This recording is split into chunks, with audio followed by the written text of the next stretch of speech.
Many people agree on what the problems are politically in 2020. Moderate minds, moderate people lack all conviction. Extremists are full of passionate intensity. Both extremes on the right and the left know they are right and have the same goal: to make fun of, destroy, or own the other side.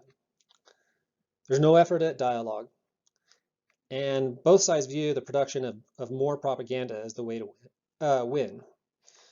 This propaganda is sometimes trying to make fun of or the other side, but it's always trying to spread resentment, anger, hatred, at how stupid or evil the other side is. Now, again, lots of people say this, but I think this will be the only video that says one of the major root causes of this is the schools teaching the persuasive essay format. So what is the persuasive essay format? Doesn't even try to be balanced. It doesn't ask that we weigh both sides of an issue, the pros and the cons, or the cost and the benefits. It doesn't ask the reader to even try to remove their bias by blindfolding themselves figuratively. You're just supposed to offer biased, supporting facts or evidence. When we teach the persuasive essay format, we're telling our kids to completely ignore any cost or weakening arguments that might oppose their side. In fact, it says to suggest benefits to the reader for agreeing with you, like a used car salesman. But almost every aspect of the persuasive essay format is being abused in today's political arena. So the first part is the hook. And you're supposed to grab the reader's attention because you assume that they, can't pay attention to complex or difficult issues. So, we load the hook with emotion, such as outrage, hate, and anger. And that's effective. The biggest problem, though, is the one-sided nature of the persuasive essay format. Why do we have to persuade people to agree with this? Why are we teaching this in schools? Do we want kids to be used car salesmen? Biased? Why not do a report on the best arguments on both sides? It's a report for like a journal, or if you're going to try to survey the reality, wouldn't a reporter try to tell both sides? Why do we have to convince everyone to agree with us all the time? All right, and now the conclusion. Is there scary, weird stuff in the conclusion? I already mentioned the used car salesman part of the persuasive essay format that's disturbing. Just try to persuade the reader by telling them what's in it for me, buddy. Well, but the worst part is the call to action. Why do we need to call people to action? Why not call people to further investigation, research, knowledge, information? There's all sorts of different types of calls to action. Is action necessarily good? Is it good without being fully educated?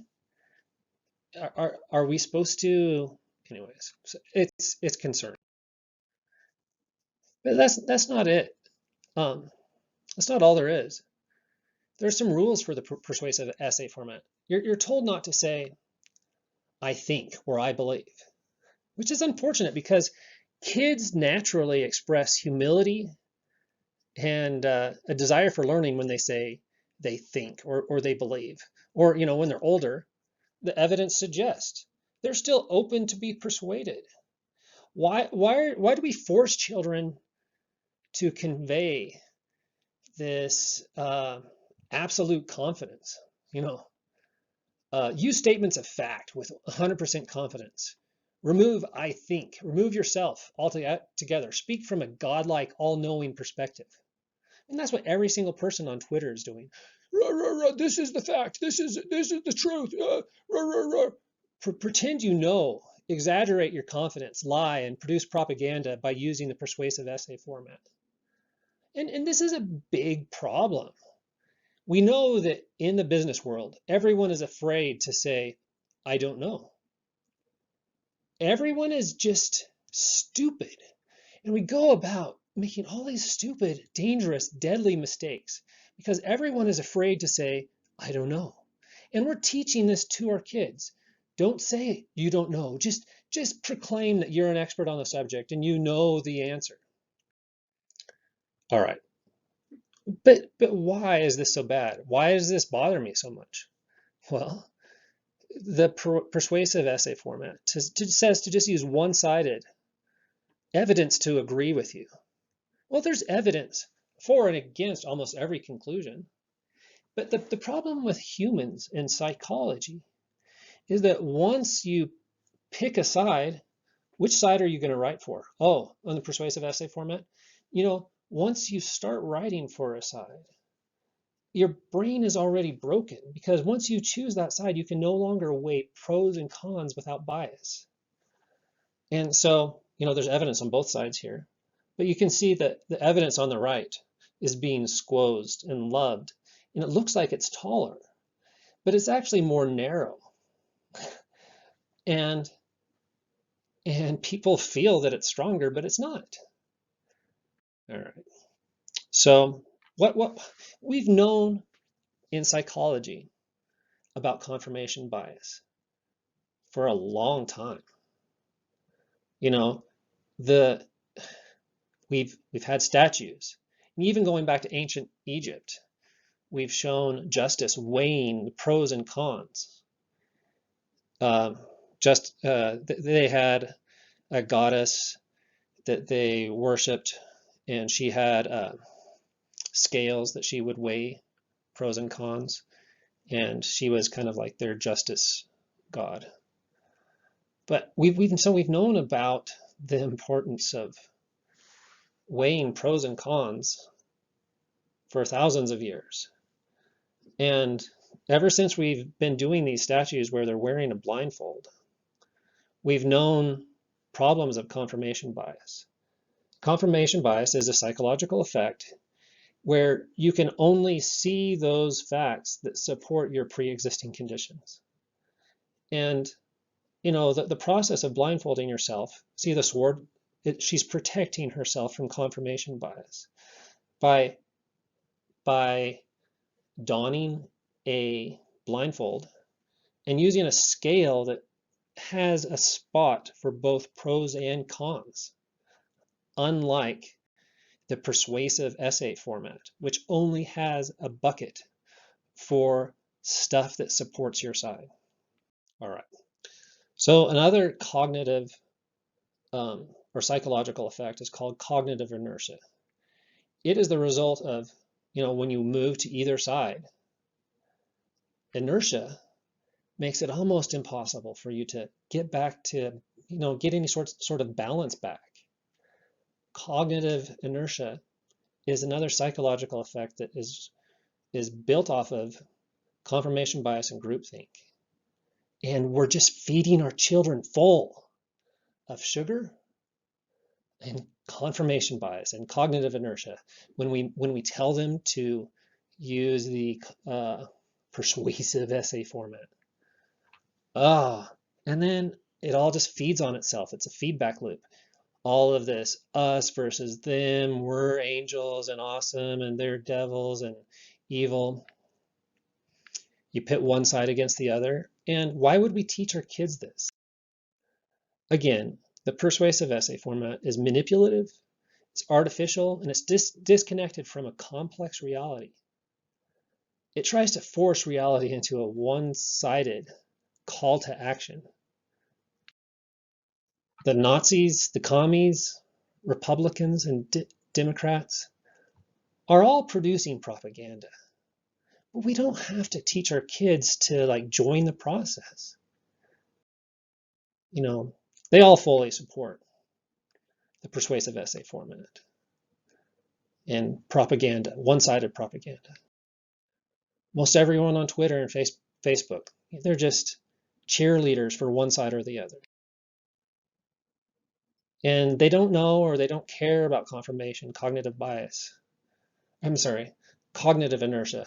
The fear of brainwashing yourself or believing your own propaganda. But maybe you think I'm over the top saying this, but I think it's really true. Who would have gotten an A+ for the persuasive essay format, in the 20th century? Who wrote the most convincing persuasive essay format? Well, Hitler would have gotten an A+ for doing a really great job of persuading people. He had a hook. It grabbed people. He used emotion, grievance, outrage, hate, and anger. He knew his audience. He only used one side. He totally ignored the devil's advocate, any reason to disagree with his conclusions. Oh boy, did he sure include lots of benefits to the reader if they gave him power. We'll have a 1,000-year Reich. The Third Reich. Yeah, he definitely had a call to action. Yeah. So again, the most successful persuasive essay of all time might not be persuaded to you, but was he trying to talk to you? No, he knew his audience and he honed in on using the persuasive essay format. So, we really have two options. We can either be missionaries for one side or the other, or we can weigh the pros and cons and make the pros come into contact with the cons.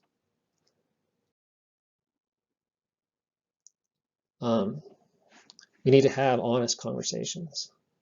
We need to stop listening to institutions that try to force us to push their propaganda. We need to stop being mindless cheerleaders. And instead of playing the stupid game of the persuasive essay format, we should show kids the real world in which they must blind their bias and weigh pros against cons. We need to reject those who would see one-sided propaganda as their path to power.